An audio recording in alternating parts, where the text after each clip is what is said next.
Antes disso, perdão, gente, deixa eu só comentar uma coisinha com vocês aqui. Eu sei. Meus amores, então foi aqui, né? A gente parou nesse slide, e na hora, assim, até vocês estavam bem cansados já, confesso. E eu falei para vocês em relação à palpação, que é algo que eu gosto muito de explorar e que é algo que eu acredito que conclui cada vez mais o nosso diagnóstico. Prof, uma coisa, a senhora na aula passada comentou em relação a frêmito tóraco-vocal, e a senhora disse que o frêmito nada mais é que aquelas vibrações, né, que são percebidas na parede torácica pela nossa própria mão. Beleza. O que acontece aqui? Algumas patologias, nós podemos evidenciar esse frêmito, se ele vai estar aumentado, ou se ele vai estar diminuído, ou abolido, né, que é a mesma coisa que desaparecido. Só que uma das coisas que nós temos que ter ciência quando nós formos analisar esse frêmito tóraco-vocal é em relação ao nosso paciente, tá? Como assim, professora? Quando vocês vão fazer a palpação, tá? Em relação ao paciente do sexo masculino.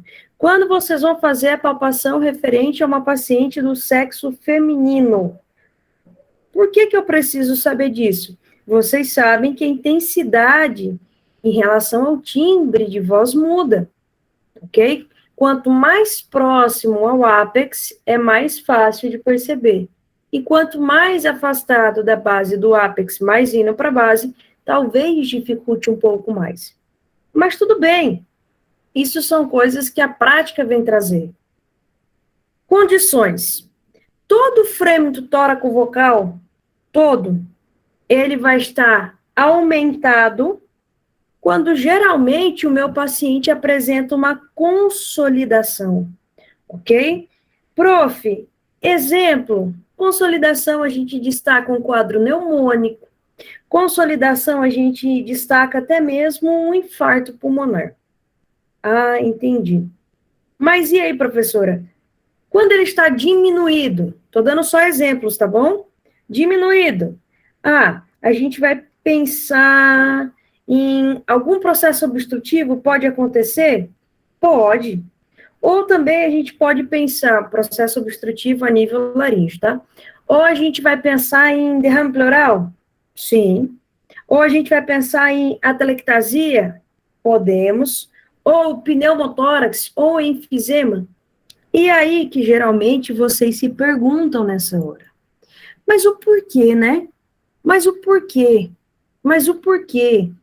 Calma que os porquês e praquês, eles vão vindo e vão aparecendo, tá? Então, agora a gente sabe o que é um frêmito, que condição ele pode ser encontrada.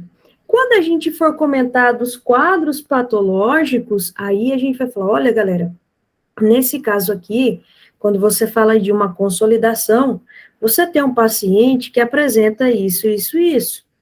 E devido a esse isso, isso, isso, a melhor forma de você entender uma repercussão do exame físico é você entender um processo fisiopatológico, tá? Mas respirem. Não se preocupem com isso agora. Nós vamos falar de cada um desses processos. Terminamos a nossa aula aqui. Terminamos aqui e hoje nós começamos o assunto ainda em introdução de semiologia do aparato respiratório, falando de percussão. Professora, é interessante que quando a senhora fala assim, vamos percutir, né? É muito importante a percussão? É importante. Só que algumas patologias, até a gente não ter uma acentuação do caso, por exemplo, você não saber e uma consolidação. Se é uma consolidação pequena, a gente não consegue, às vezes, ter alguma alteração mais abrangente. Agora, se o problema abarca como um todo o órgão, provavelmente você tem toda uma alteração. Mas não é a isso que vocês têm dúvida, tá? Não é a isso. Quando vocês vão percutir, tomem cuidado com as zonas a serem percutidas. Por quê? Existe uma grande diferença se eu faço a percussão em uma parrilha costal, em uma costilha. O som vai ser um. E existe a diferença entre eu percutir um espaço intercostal, que aí eu tenho um som claro, o som verdadeiro, o som que realmente é.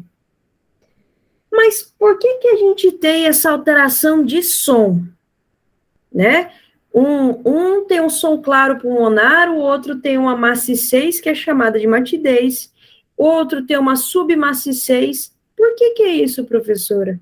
O outro é timpânico, porque, gente, geralmente depende muito do tipo de víscera que vocês vão estar percutindo, tá? Do tipo de conteúdo que vai estar relacionando essa víscera.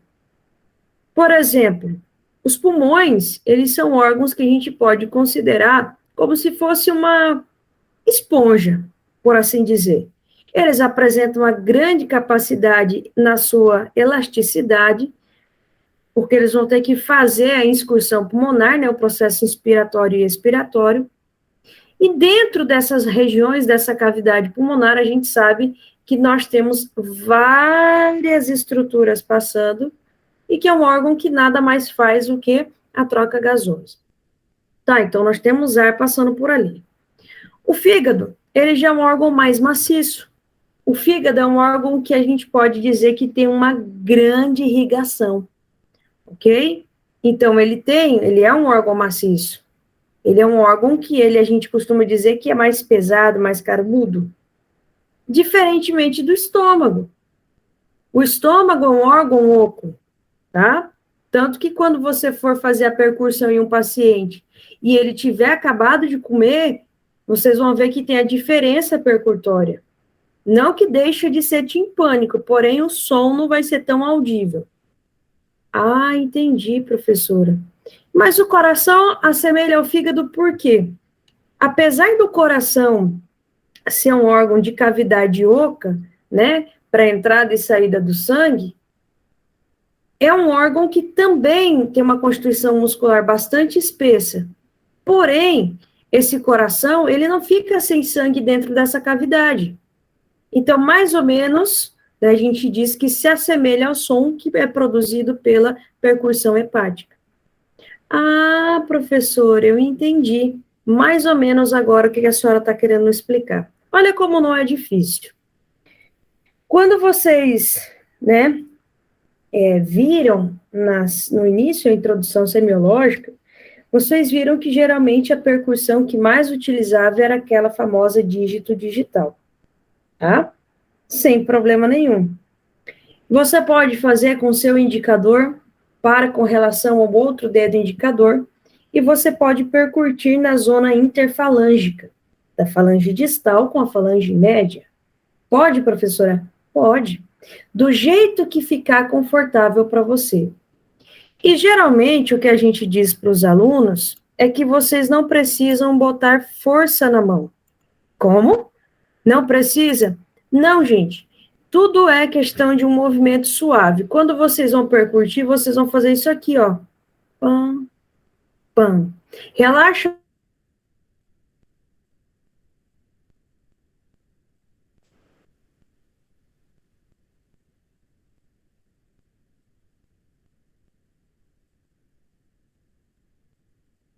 Aqui travou. A gente vai fazer um movimento de percussão. Geralmente a gente faz isso aqui, né? Pam, pam, pam. Só que o que acontece? Quanto mais rígido estiver a munheca de vocês, mais difícil será para que vocês consigam. Então, quando eu sempre falo para meus alunos assim, relaxa a munheca, tá? Relaxa bem a munheca de vocês, não tensiona. E vocês vão fazer isso aqui, ó. Pam, pam, pam. Pam, pam, pam. Pam, pam, pam, pam, pam, pam. Vou ficar com esse ritmo na cabeça, tá? Para quê? Para que vocês consigam ter a percepção de... Não é assim. Percutir, pam, pam. Aí vem. Prof, eu não consigo fazer com um, será que eu tenho que fazer com 2? Pode, gente. Se você sentir mais facilidade em fazer com 2 dedos, não tem problema nenhum, desde que vocês tenham essa percepção, tá bom? Beleza. Por que eu falo isso? Na hora do nervoso, às vezes a gente quer fazer tão perfeito e às vezes a gente não consegue. Então, relaxem a mãozinha de vocês, relaxem a munheca e bota para percutir. Olha só que interessante aqui. Quando vocês ouvirem falar assim, quando vou fazer uma percussão torácica, beleza. O que eu tenho que saber? A gente tem que saber o quê? Que nós vamos analisar a face anterior, nós vamos analisar a face posterior e nós vamos analisar a face lateral. Tudo bem? É como se vocês fossem sempre de um lado para o outro, de um lado para o outro. A mesma técnica para a ausculta vocês vão fazer na percussão. De um lado para o outro, de um lado para o outro. Isso é sistemático. Não vou esquecer disso. Beleza. E aí? O que você precisa saber? Você não precisa exercer força para sair o som, ok? Lembre-se, gente, que o seu paciente pode estar num quadro patológico doloroso. Então, quanto mais força eu aplicar perante o golpe da percussão, mais o meu paciente não vai ser colaborador. Ah, entendi, professora. Entendi. Tá, então o que eu devo fazer ali, né? Você pode aplicar os golpes, e esses golpes, eles podem ser de diferentes intensidades. Se é um paciente mais flaquito, um paciente mais delgado, vocês vão ter a percepção do som muito maior. Se é um paciente, né, um pouco mais encorpado, um corpo um pouco mais voluminoso, por assim dizer, talvez isso dificulte mais a percussão. Mas vamos para o ponto em que interessa, tá? Quando vocês ouvirem, vocês vão chegar lá em abdômen, e vocês vão prestar atenção que eu vou falar assim, professora, professora, meus alunos, aqui na zona hepática, vocês vão ter uma maciez hepática. Então, se vocês percutirem do pulmão, da zona pulmonar para a zona hepática, vocês vão ver que existem certas diferenças. E aí, eu sempre digo assim para os meus alunos, toda e qualquer estrutura pode estar e ser alterada. Claro que sim, né? Não tem por que não. Só que eu não quero que vocês confundem, tá? Essas modificações sonoras com algo sendo normal. Porque uma hipersonoridade pulmonar não é um fator normal. Uma submaciez e uma maciez também não é um fator normal. Um som timpânico a nível pleural, a nível pulmonar, não é um som normal. O que é normal, professora? O que é normal é você encontrar sonoridade pulmonar, tá? Ou o famoso som claro pulmonar. Isso é normal.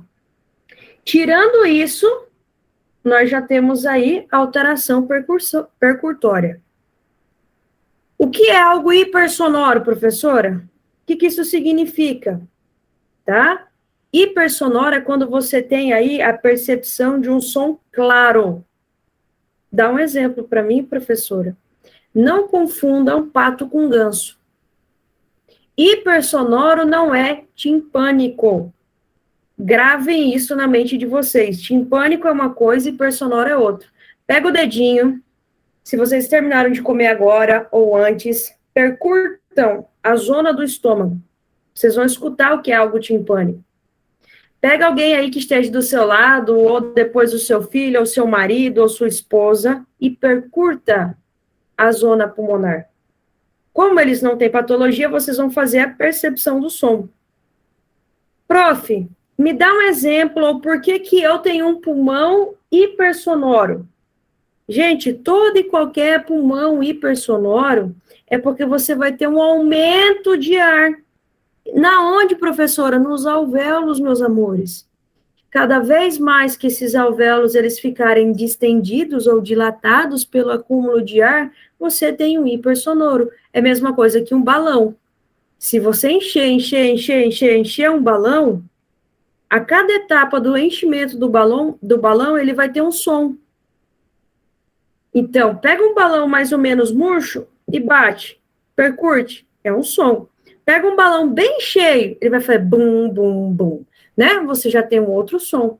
É a mesma coisa, tá? Em que situações vocês podem apresentar ou podem ter pacientes com hipersonoridade? Vamos pensar. Ai, professora, pode ser, deixa eu pensar. Num paciente com consolidação? Pode. Por que não? Né? Pode ser em um paciente que apresenta um derrame pleural? Pode. Por que não? Mas e quando a gente fala de um paciente que tem um enfisema?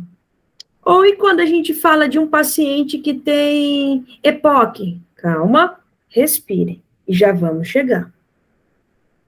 O que é submaciez e maciez, ou submatidez e matidez? Né? Vocês têm muita dúvida em relação a isso.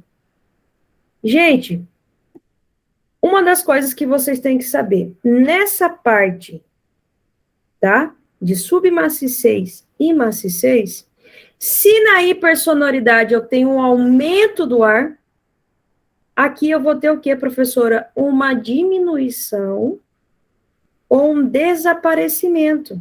Por quê? Porque está acontecendo uma redução ou uma inexistência do ar no interior dos alvéolos. Olha como é fácil. Vamos pensar assim, bem logicamente aqui com a professora, né? Gente, quais são as condições que a gente pode encontrar quadros patológicos anormais? Não vai ser por um grande aumento de ar? Vai. Ou não vai ser por uma redução ou diminuição significativa de ar? Vai.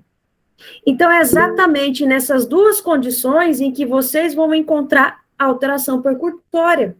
Ou porque está de mais, ou porque está de menos. E é simples, não tem confusão. Ah, professora, eu não tinha pensado nisso. Pois agora pense, tá? Pense. Se eu não tenho nenhuma dessas duas condições, nem para mais e nem para menos, então significa que está tudo normal, está tudo bem. Faz sentido, tá?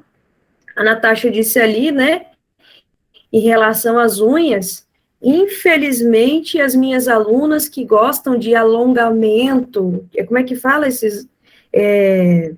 unha de gel, unha acrílica, unha de não sei o quê, postiça, não sei o nome, isso aí não vai ajudar, com certeza, tá? Vocês sabem que não pode também, né? Então, mas eu não falo muito desses detalhes, porque as belezas não estão nesses detalhes, as belezas estão em outros detalhes. E eu tô profunda hoje para vocês. Então, meus bebês, temos essas duas condições, ou de mais ou de menos. Tá bom, professora. Ok, entendi. Quais são, professora, exemplos para que eu possa entender melhor um quadro de uma submaciez ou de maciez? Tá? Gente, eu digo assim, que geralmente os derrames pleurais, eles são os que têm mais alteração percutória. Beleza? Tá, mas vamos lá.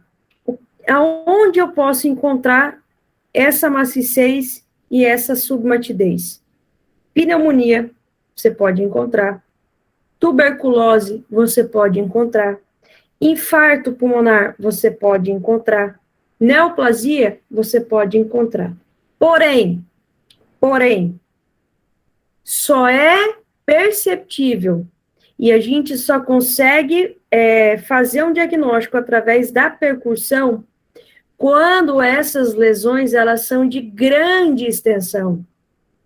Então, se você tem um paciente, e esse paciente apresentou um quadro pneumônico, e esse quadro pneumônico ainda não tem uma grande instalação, dificilmente vocês vão ter alguma alteração significativa, tá? Por isso que muitos nem gostam de fazer percussão. Vocês vão ver, quando vocês estiverem no hospital. Ah, não, para que eu vou percutir? Não, eu prefiro auscultar, eu prefiro inspecionar. Mas agrega o diagnóstico, certo? Por mais que, às vezes, ela possa estar em condições normais ou ainda não perceptíveis. Prof, agora vou pensar. Vamos pensar aqui, vamos nós, eu e vocês e eu, juntinhos, para que a gente possa ser feliz na vida? Professora, me fala uma coisa aqui. Um som timpânico, vamos pensar, timpânico. Se vocês fazem no estômago, e vocês vão ter isso aqui, né? Um som bem bum-bum, parece de um bumbo mesmo, de um tambor. Qual condição ou qual quadro que teria essa mesma produção de som, de acúmulo de ar que tem no fundo do estômago para o pulmão? Vamos pensar. Qual é um quadro patológico que o pulmão dos nossos pacientes tem uma grande extensão e acúmulo de ar dentro?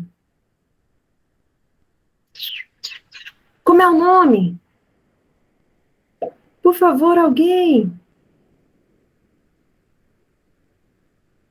Pneumotórax. Muito obrigada, Michel. Muito obrigada, Henrique. Muito obrigado, Éder. Pneumotórax. Gente, isso é característico. Se vocês estiverem numa urgência, se vocês estiverem num pronto-socorro, na onde for, e vocês se depararem com um quadro de pneumotórax, quando vocês baterem o dedinho lá, quando vocês percutirem, vocês vão auscultar claramente. Bum, bum, claro que não é assim, né? Mas é praticamente esse som, um som bem forte. Ah, professor, entendi. O que acontece? Se você está frente a um quadro de pneumotórax e eu sou a médica lá, e eu pergunto para você, Henrique, esse paciente apresenta o quê? Ah, professor, esse paciente apresenta um pneumotórax. Qual é o achado positivo de valor que eu vou encontrar na hora da percussão? Aí ele vai pensar. Vai pensar. Ai, prof, eu esqueci. E vai que ele diz assim para mim, hipersonoro. Eu não vou gostar muito, né? Porque não é a mesma coisa que timpânico. Timpânico é uma coisa e hipersonoro é outra. Conseguem entender isso?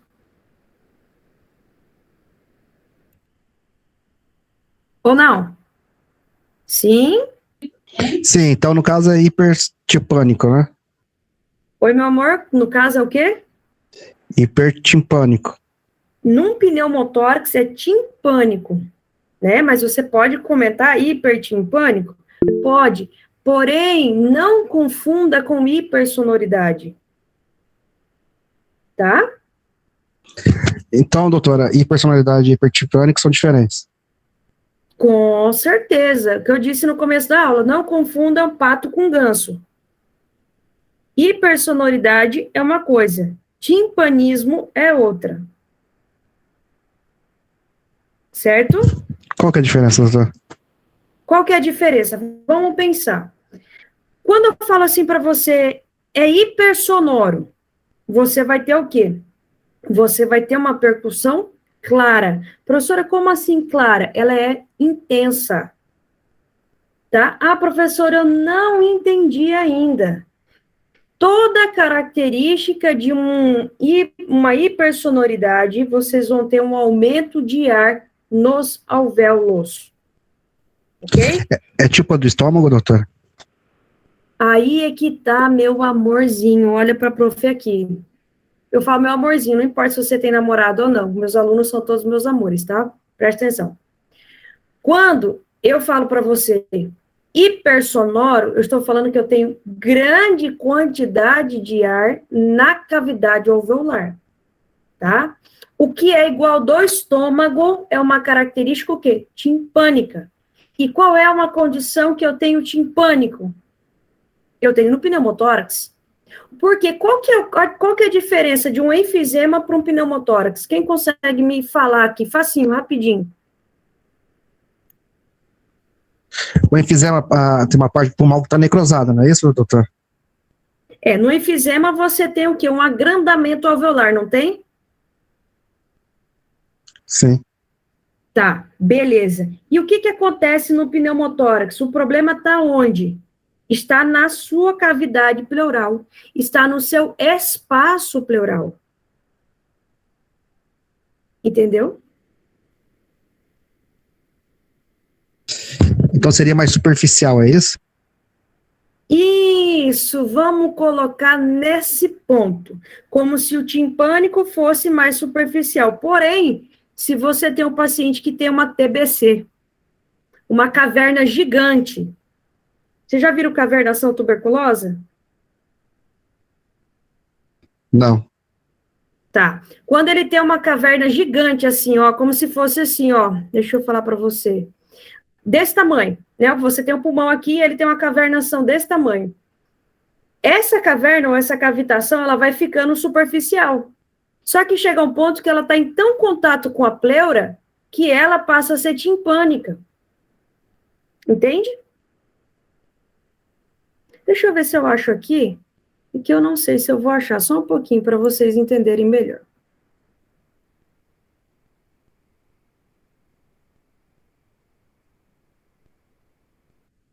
É como se fosse um eco, doutor?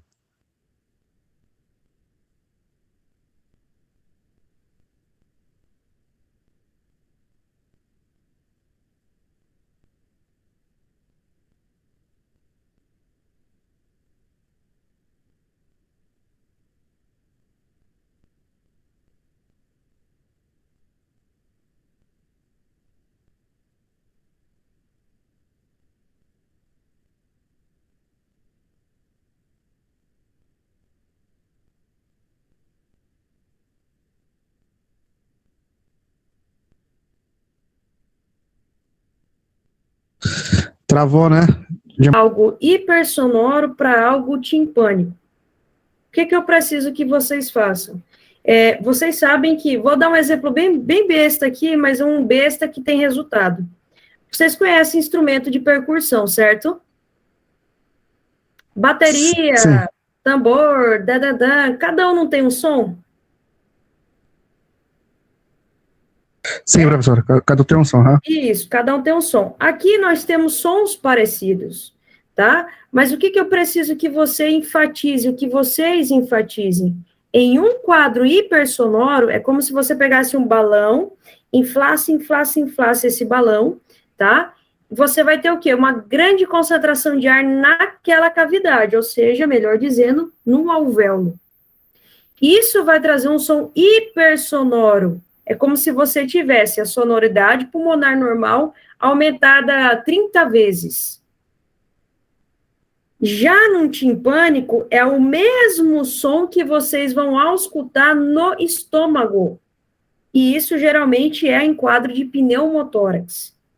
Vocês já fizeram essa percussão no estômago de vocês que eu pedi na aula passada? Eu não sei... Ah, não, desculpa. A gente não tinha tido esse assunto ainda. Vocês já fizeram isso ou não? Eu estava fazendo agora, professor. Tá. Qual é o som que você percebeu?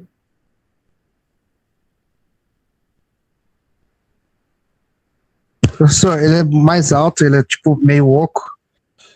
É um som alto, um som mais ocado, né? Isso. Se vocês fizerem um outro exemplo, essa mesma percussão em um paciente que tem distensão abdominal por gases, qual será que é o som que vocês vão ter?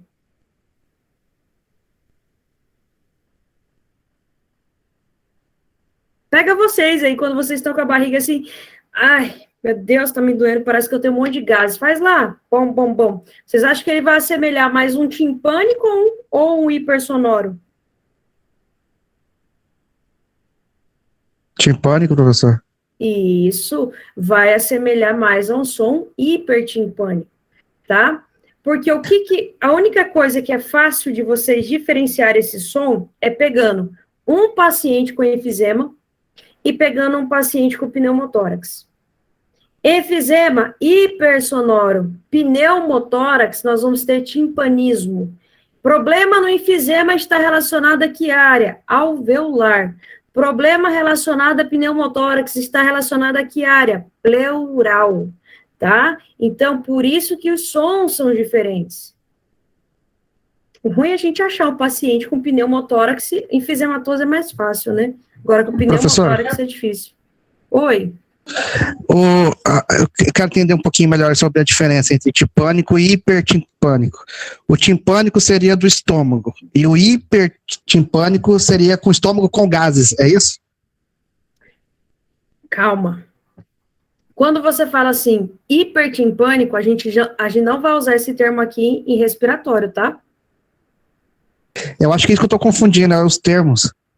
Nós não vamos usar. O que é que nós vamos usar aqui? Hipersonoro, matidez, submatidez e timpanismo, tá? Isso nós vamos usar aqui, timpânico, beleza?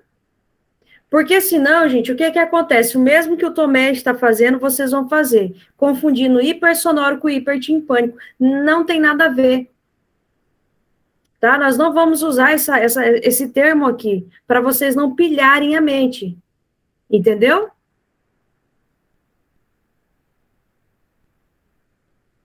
O Henrique colocou ali, ó. Não é difícil não, galera.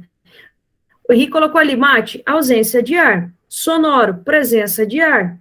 Né? Hipersonoro ou timpânico, presença de ar de forma excessiva.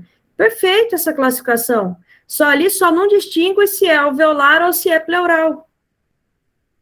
Uma dica que eu dou para vocês, posso, e que vocês não entrem em parafuso agora por isso, porque quando a gente for em cada patologia, como eu disse e prometi, nós vamos explicar tudo de novo. A única coisa que eu peço para que vocês saibam que hipersonoro é diferente de timpânico, tá? Só isso, não vamos pilhar isso aqui ainda, certo? Respirem, fiquem tranquilos que a gente chega lá. Vocês confiam em mim? Confiem?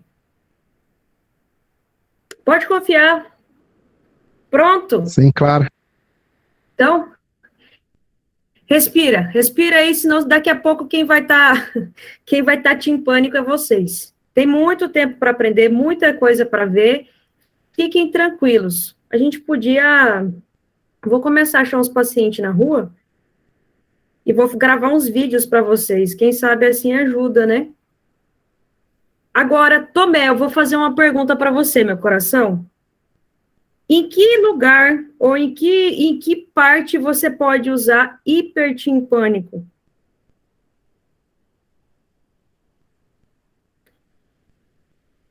No estômago, professor? Isso, meu coração. Lá em semiologia do abdômen é que a gente vai falar o termo hipertimpânico. Aqui a gente está falando hipersonoro, tá? Entendi. Por exemplo, um paciente que está com grau de meteorismo. Você sabe o que é meteorismo? Excesso de gases, professor? Isso. Um paciente que está com pneumo peritoneu. Um paciente que tem uma obstrução intestinal. Ele não vai ter um som timpânico, ele vai ter um som hipertimpânico. Está muito mais aumentado. Então, por isso que eu falei, não confundam. Sonoridade e hipersonoridade vocês vão usar na parte semiológica respiratória, tá? Hipertimpânico vocês vão usar na parte semiológica gástrica ou gastrointestinal, beleza?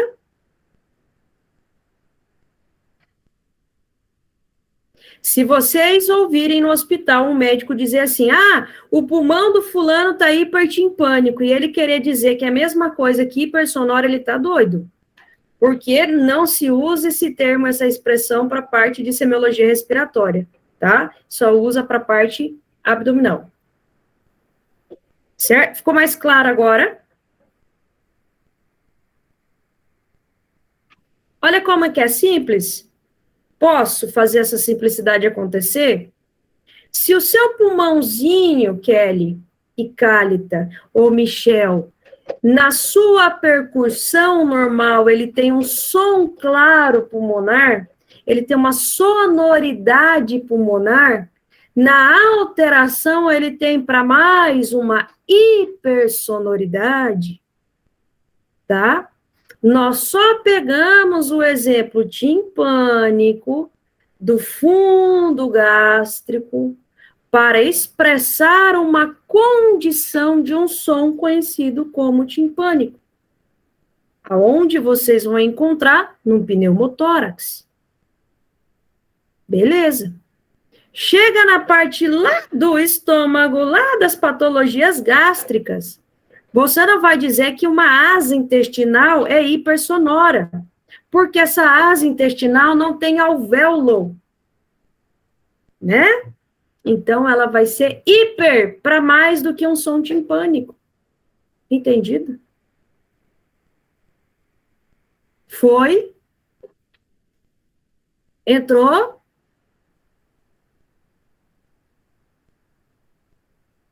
Sim ou não? Foi, né? É só você não confundir, tá? Carlota, é simples.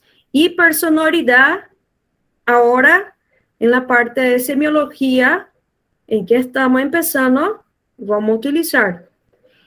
Timpânico ou hipertimpânico, parte lá para frente, lá gástrica. Só isso. Belezinha?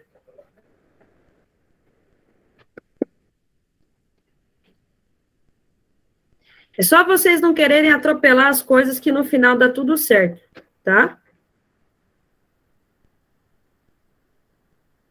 Beleza? Gente, vocês sabem, assim, quando vocês falam de um som, ou melhor, perdão, quando eu falo de um som maciço, talvez fica difícil vocês entenderem o que é um som maciço.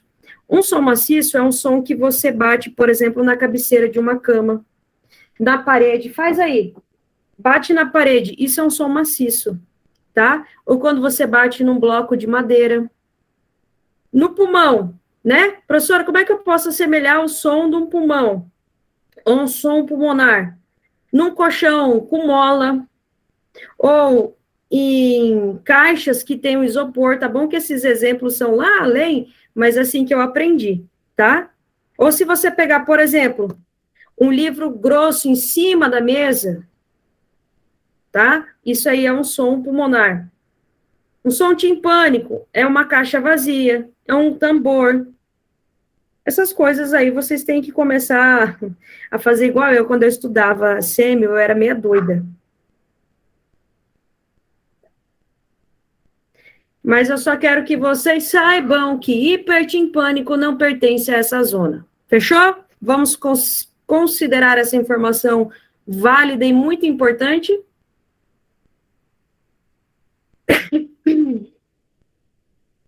Beleza, vamos prosseguir.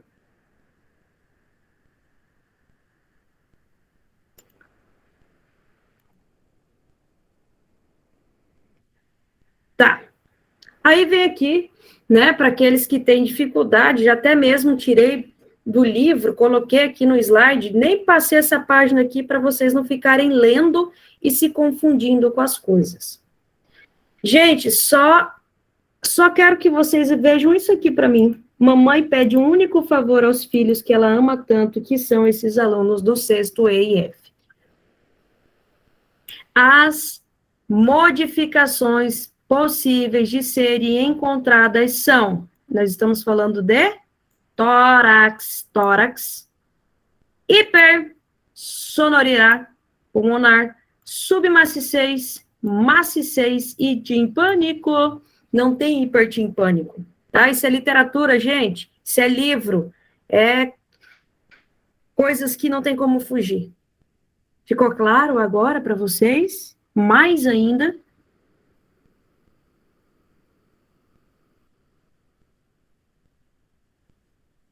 Certinho? Sim, né? Tem coisas que a gente fala, que a gente mata a cobra e mostra, ó, quem matou. Beleza. Aí quer ver a cabeça de vocês virar paçoca? Vem aqui. Traz para mim. Ausculta. Ah, aí pronto. Aqui, professora, isso aí é... Eu não sei não, professora. Sabe e vai saber. Gente, para mim, um dos métodos de exploração física mais importantes que a gente tem é a ausculta, tá? Para mim, eu, doutora Mari. Professora, então, assim, toda vez que a gente for auscultar um tórax, Isso é um valor muito positivo, tanto respiratório quanto pulmonar. Com certeza, gente. Com certeza, é uma tradução do que está acontecendo com o seu órgão nesse exato momento, tá? Se é obstrução, se é inflamação, se é dilatação, o que for. Só que toda vez, né, que a gente fala assim, ausculta, vocês se preocupam demais. Vocês se tensionam demais, tá? E não precisa ficar demais desesperado com isso. O que é que você precisa fazer primeiro?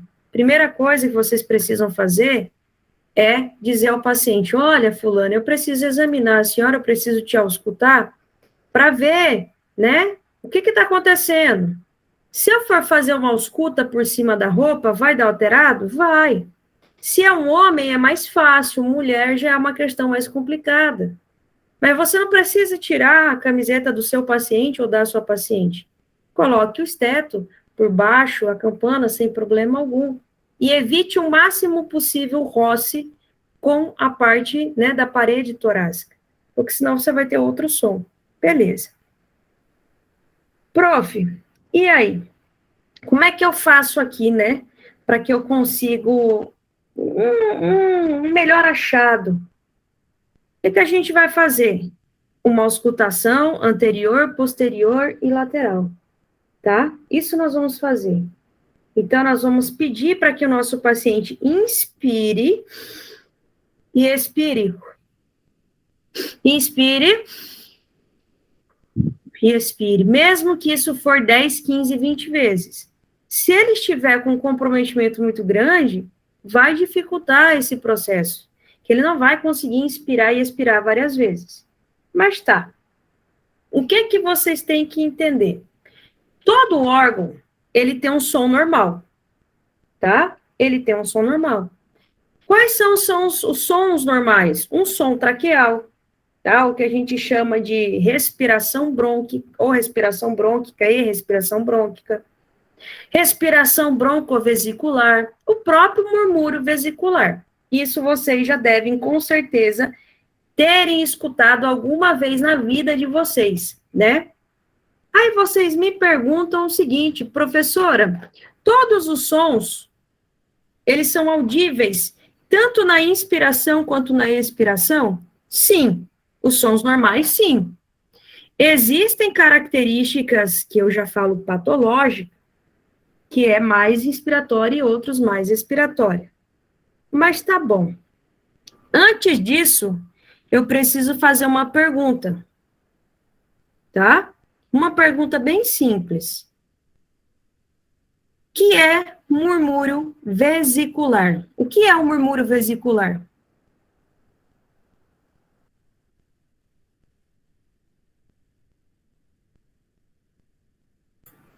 O que Eu não é sei. Oi? Não sabe? Eu não. Tá. Alguém sabe? De forma simples, gente, murmúrio vesicular é a entrada e a saída do ar. Tá? Isso não é, Priscila, no abdômen, isso é no tórax, nos pulmões. Beleza? Tá? É só... Não, meu coração, que isso? Eu só tô te consertando para que você não cometa esse erro. É só a entrada e saída de ar nos pulmões. Beleza? Gente, por que a gente consegue escutar o...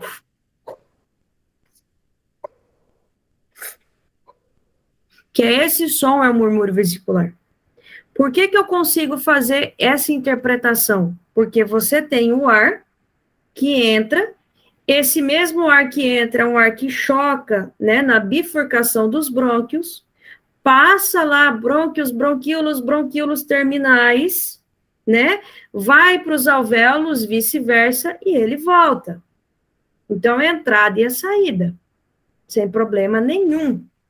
Mas e aí, professora? O murmúrio vesicular é mais intenso inspirando ou expirando? Inspirando. Ok? Ele dura muito mais. A tonalidade é maior. Ah, entendi. Existem patologias, prestem bem atenção no que eu vou dizer. Existem patologias que esse murmúrio vesicular vai estar diminuído. Ele vai estar abolido. Principalmente quando eu estou frente a um processo obstrutivo. Se eu tenho aqui minha via respiratória, eu tenho algo tampando ou impedindo a passagem e a saída, o murmúrio vesicular estará alterado. E se possivelmente esse murmúrio vesicular estará alterado, eu vou ter um outro som que eu também vou conseguir escutar. Pode ser um sibilo, pode. Pode ser um ronco, ou pode ser um estertor fino, um estertor grosso, pode. Por quê, meus filhos? Toda e qualquer secreção, se ela é mais espessa, se ela é mais fina, se ela é transsudativa, se ela é exsudativa, ou se eu tenho ali um dado na minha laringe, na tráquea, tudo isso vai fazer com que eu perceba onde? Aqui, ó, auscultando, ouvindo, tá? Então, cada som anormal representa uma característica de um quadro patológico. Ah, professor, eu sei o que é um crepto. Beleza. Eu sei o que é um sibilo. Beleza. Eu sei o que é um ronco. Beleza. Ah, prof, mas eu já ouvi falar de estertor fino e grosso. Tranquilo também, nós vamos entender o que é isso. Vocês conhecem identificar os sons que são normais e anormais ou não? Eu sei que isso é a prática, tá, galera? Não é de livro, não. É prática. Vocês têm que ir ali, ó, auscultar. Deixa eu pegar meu esteto aqui para mostrar uma coisa, só um pouquinho. Ai, ai, ai. Tô ficando velha já.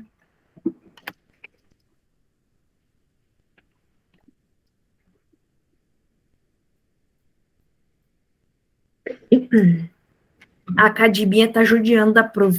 Tô com dor nas pernas, por isso. Preste atenção.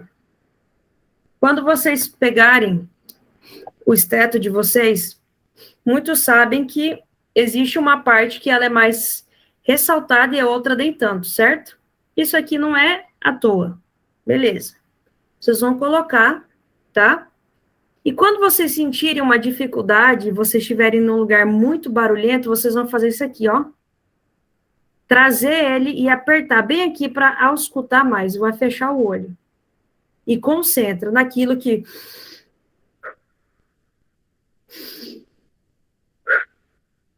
acompanha essa respiração. Beleza? Show. Só que o que acontece? Aqui também,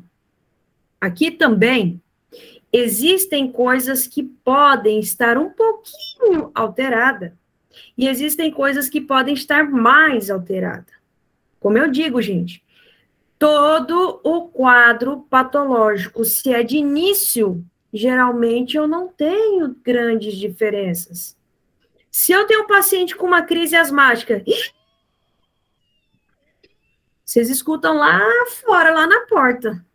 O sibilo é gritante, é audível sem estetoscópio, né?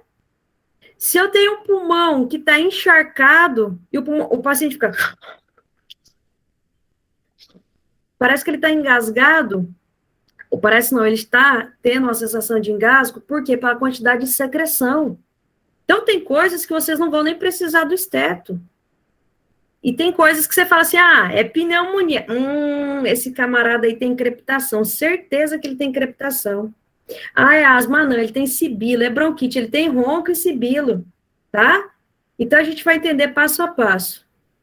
Vamos ver aqui, ó. O Marques disse assim, sou fumante, prof, há 15 anos e moro só com fumantes. Não sei o que é normal. Né? Provavelmente, se seus colegas te auscultarem, eles vão ter uma ausculta diferenciada aí.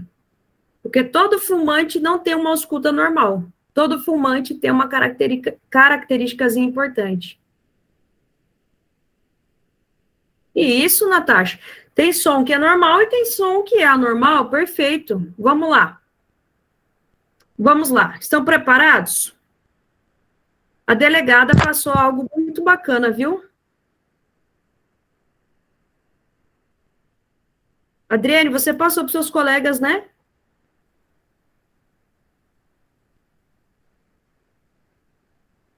Ah, então pronto, viu?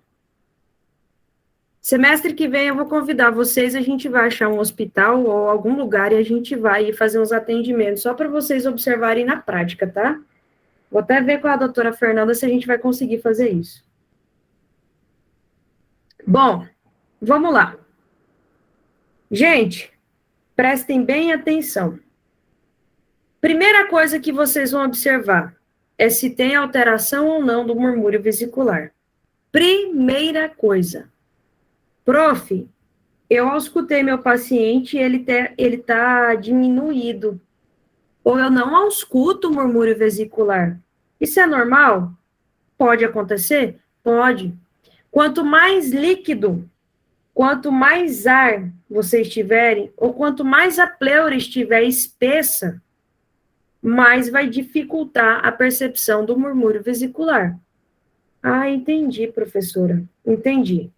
Tá certo. O que eu quero que vocês prestem atenção?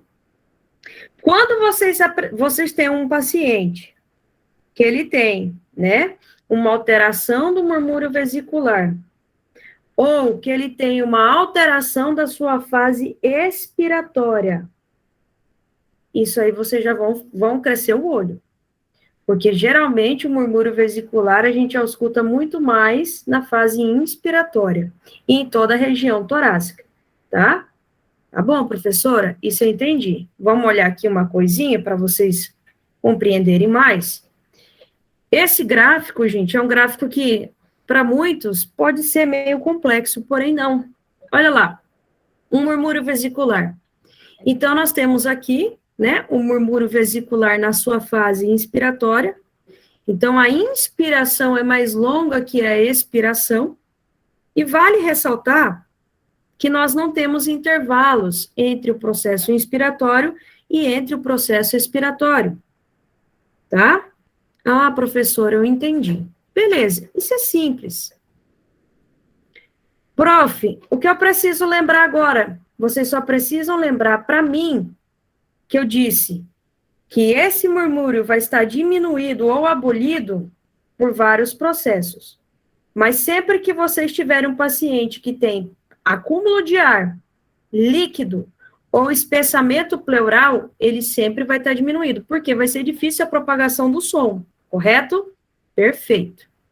Mas aí, o que acontece? Isso aqui vocês nem precisam olhar, porque isso aqui eu coloquei errado, é da próxima aula. Aí vocês vêm aqui para principais características de estertores, que é o que eu já quero falar com vocês de antemão. Por quê?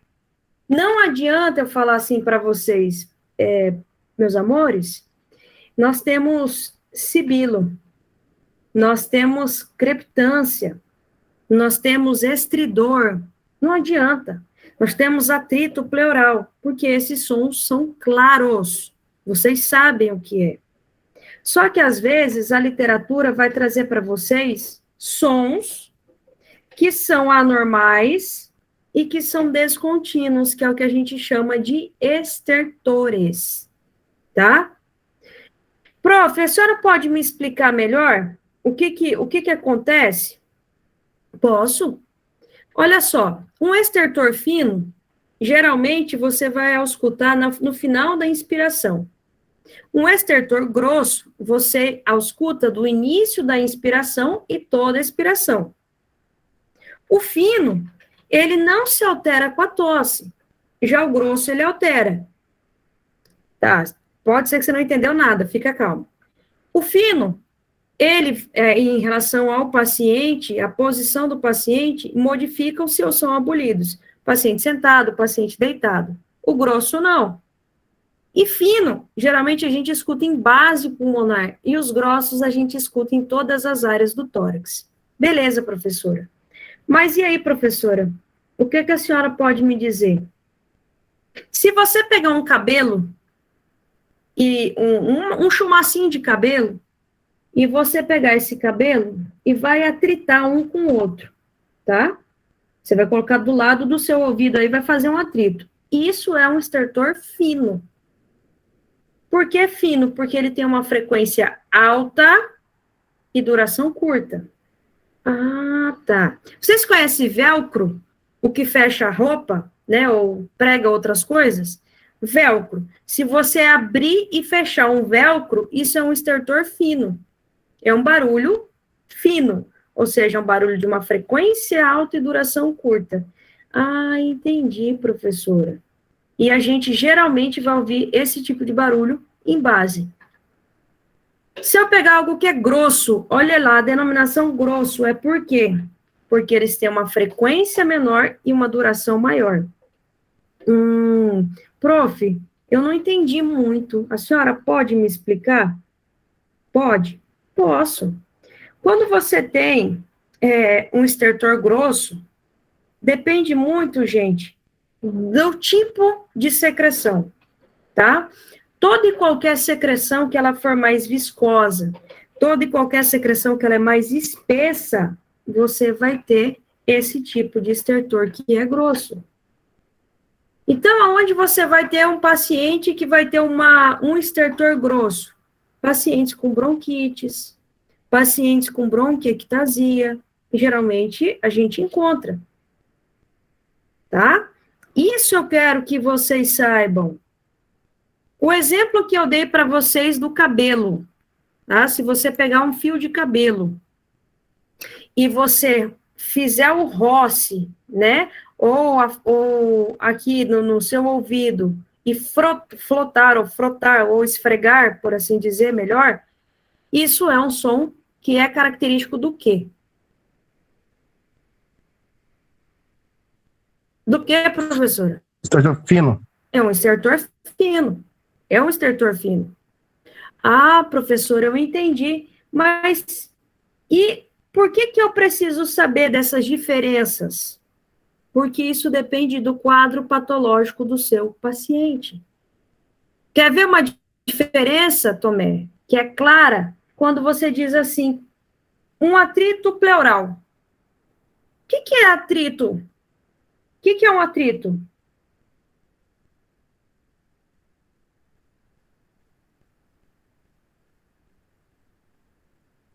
O que é um atrito, gente? Um esfregar, né? Quando eles se batem, se esfrega isso. Isso. Sabe o ranger de um couro?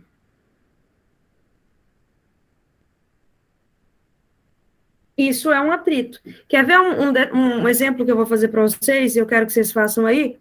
Faz assim, ó. Pega o ouvidinho de vocês e faz isso aqui, ó. Faz aí, vamos ver. Olha que som gostoso que vai ser produzido. Que agonia, né? Pois é.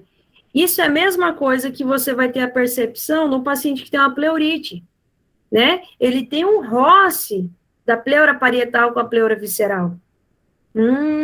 Entendi. O sibilo eu nem vou dizer, que o sibilo é algo que vocês já sabem, né, e característico de processo obstrutivo, tá? O que é outro detalhe que eu tinha que comentar com vocês em relação a isso? Tá. Ronco. O que é um ronco? Não é um ronco que vocês estão roncando aí, não. O que é um ronco?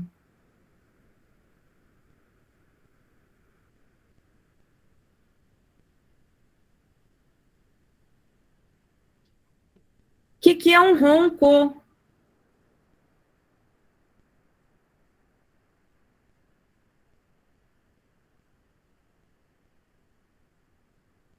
É um som mais grave. Gente, olha só. Deixa eu fazer uma pergunta para vocês aqui. Ronco. Meu pai. Ronco, eu posso falar que eu tenho em toda e qualquer afetação pulmonar ou só em brônquio? Em bronquíolo?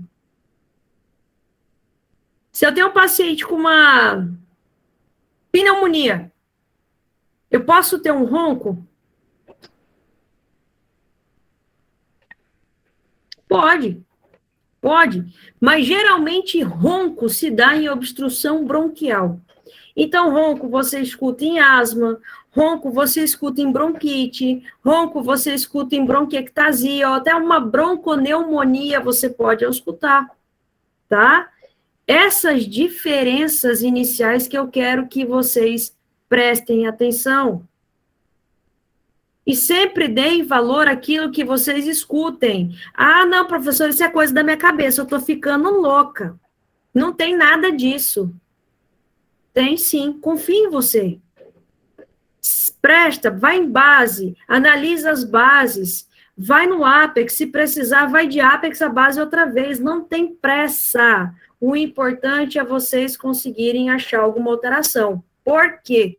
Se você tem um processo obstrutivo, inflamatório ou dilatado, o seu paciente vai ter alteração auscultatória, sim. De início pode não ser tanto, mas de processo evolutivo da enfermidade vai ser característico. Tá bom? Alguma dúvida enquanto a ronco, sibilo, estertor fino, estertor grosso, atrito pleural ou roce pleural?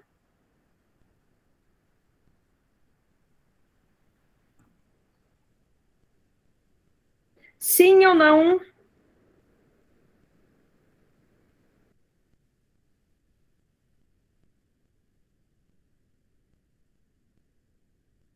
Por enquanto não, né, professora? Por enquanto não. Tá certo. Então vamos lá. Outra coisa que eu acho muito importante. Lembrando, gente, isso é só uma introdução, tá? Cada patologia eu vou explicar o porquê desse processo, beleza? Lembrando, ausculta da voz.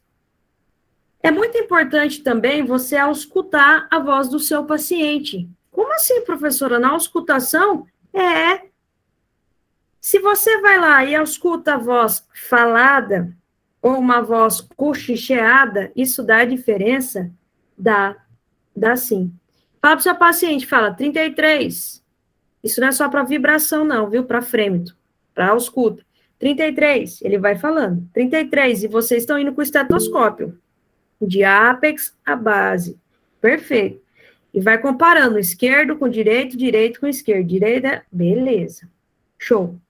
Isso nada mais é, gente, tá? A ausculta, ou seja, o som produzido, o som da voz do seu paciente, e esse som, ele é ouvido, ou ele é percebido, na parede torácica. Quando algum doutor ou alguém falar para você assim, fulano, qual é a ressonância vocal do paciente? Você vai olhar e falar, o quê? Ressonância vocal? O que é ressonância vocal? Nada mais é que o som, né? Esse som que vai ser escutado por você que está sendo o examinador. Só que essa ressonância vocal, geralmente ela é normal, tá? Geralmente ela é normal. Prof, como é que eu sei que ela é normal? Em condições totalmente normais, o seu paciente vai falar 33, 33, 33, 33. E você vai falar, mas será que é normal? Tô ouvindo aqui. Ou ele vai falar 33, 33, 33. Tá? Você não vai conseguir até então distinguir se é 33, se é 36, o que ele está falando. Claro que você vai saber porque, né, você já pediu para ele dizer, mas você vai esquecer isso. Você vai colocar o esteto e ele vai falar 33. Você pode escutar 33. Você pode escutar e não saber o que ele está dizendo. Mas tá bom. Por quê?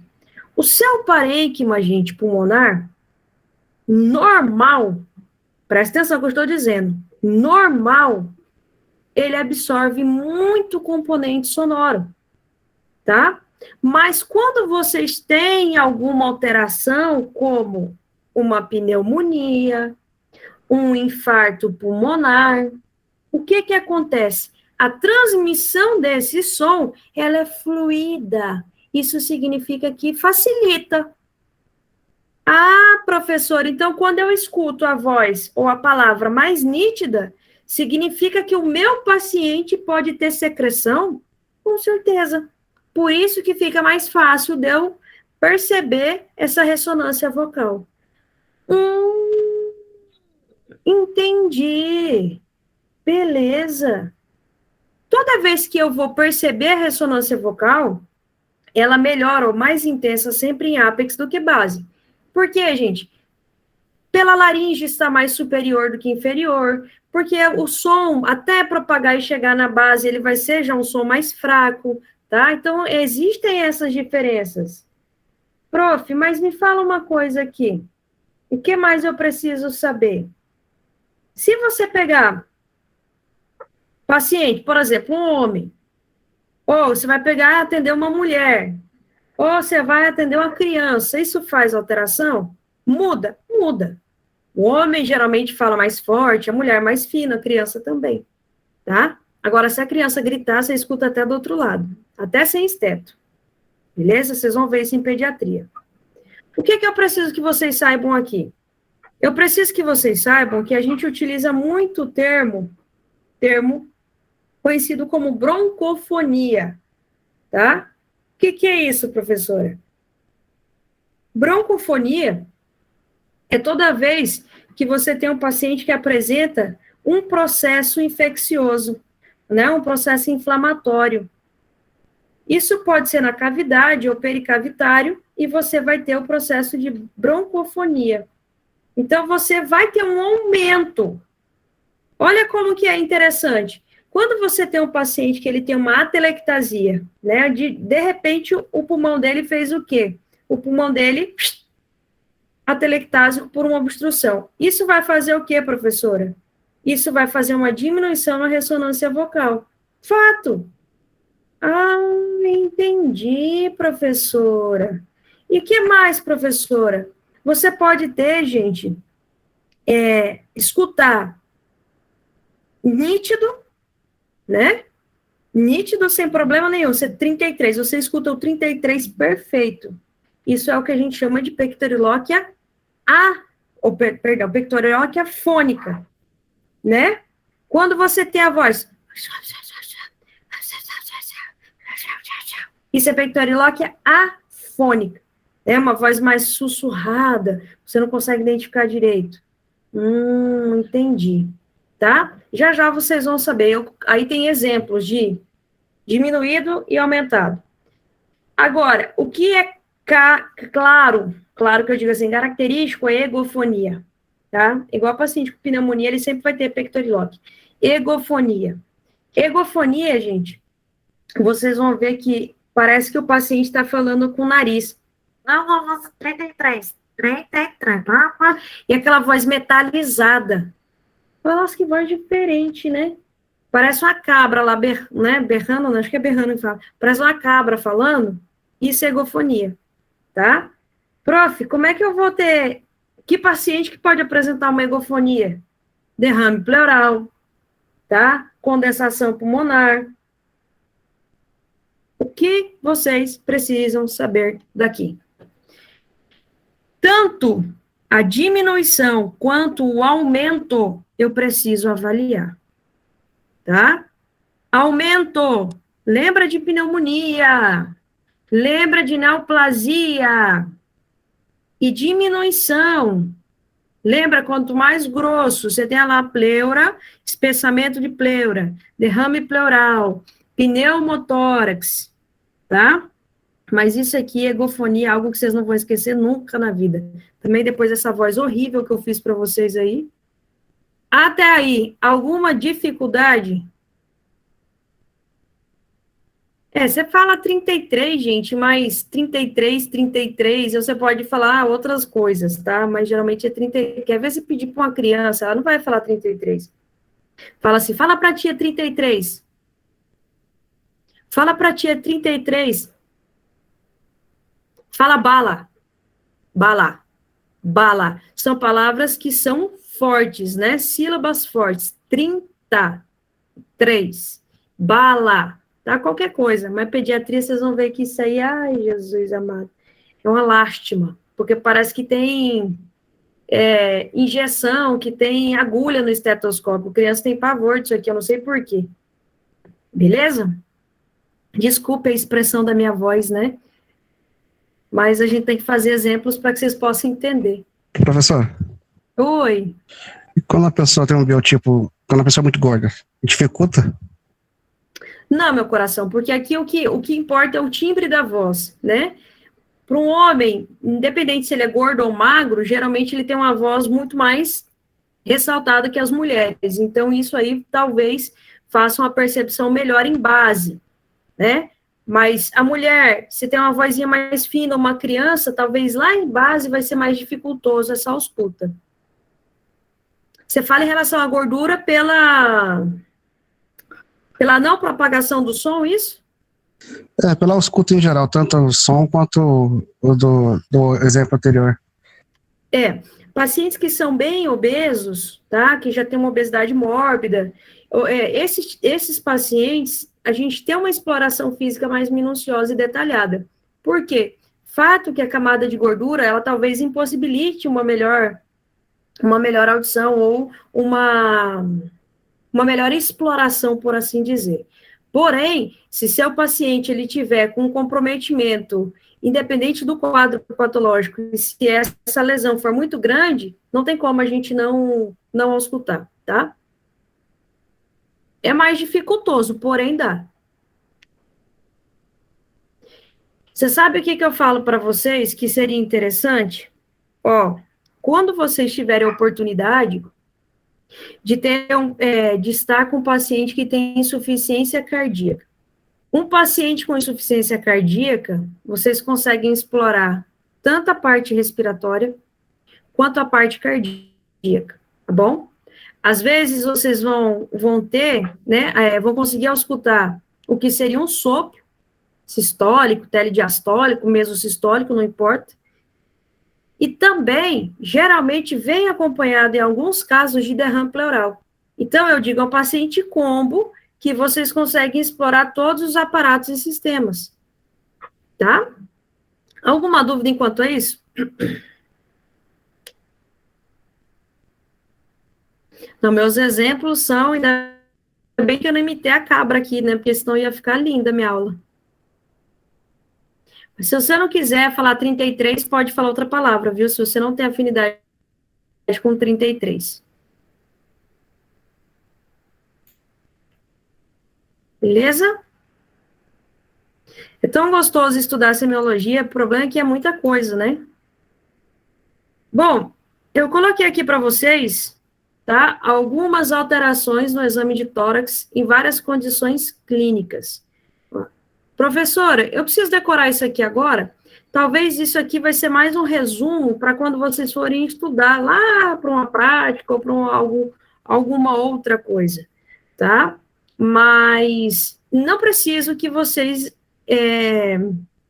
peguem tanto a isso aqui agora. Como eu disse, em cada processo eu vou explicando para vocês toda e qualquer alteração, para que vocês vão acompanhando certinho cada passo a passo, tá? Então, esse primeiro nosso slide aí, a gente já terminou.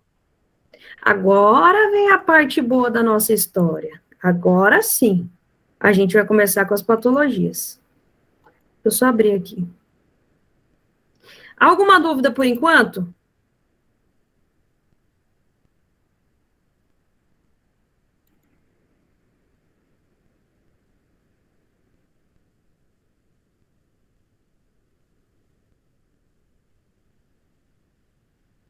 Podem ir lá buscar um café enquanto eu abro o slide aqui, podem ficar à vontade, vão lá pegar um café, uma água, eu vou abrir o slide aqui, aí eu espero vocês voltarem com o cafezinho, tá? Rapidinho, pega lá.